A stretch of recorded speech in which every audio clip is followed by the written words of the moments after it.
અમદાવાદના પૂર્વ વિસ્તારમાં પાણી ભરાવાની સમસ્યાનું નિરાકરણ થશે। ઓઢવ રિંગ રોડ ખાતે ઈસ્ટર્ન ડ્રેનેજ ટૂંક લાઇનનું લોકાર્પણ કરવામાં આવશે, ત્યારે કેબિનેટ મંત્રી ઋષિકેશ પટેલના હસ્તે ઈસ્ટર્ન ટૂંક લાઇનનું લોકાર્પણ કરવામાં આવશે। ત્યારે અંદાજિત 81.40 કરોડના ખર્ચે ઈસ્ટર્ન ટ્રંક લાઇન જે છે તે નાખવામાં આવી છે। કાર્યક્રમમાં મંત્રી ઋષિકેશ પટેલ અને જગદીશ વિશ્વકર્મા હાજર રહ્યા।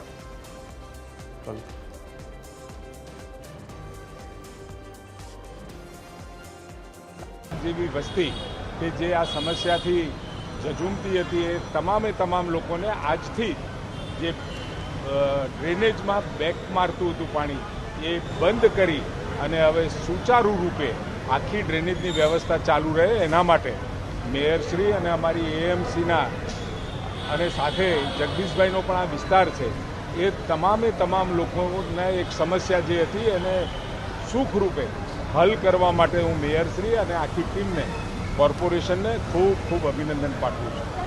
જે કામગીરી છે એનાથી જે 310 પમ્પિંગ સ્ટેશન એનાથી કઠવાડાથી લઈને વિંજોલ, રામોલ, ઓઢવ, વસ્તાલ અને રામોલ હાથીજલ વોર્ડમાં આની જે ડ્રેનેજની જે સમસ્યાઓ હતી, જે ખૂબ જ જે પ્રશ્ન હતો એ આ ડ્રેનેજ સમસ્યાનો પ્રશ્ન આ પમ્પિંગ આ જે ડ્રેનેજ સ્ટંગ લાઇન કરવામાં આવી છે આ સમસ્યાનો નિરાકરણ આવશે।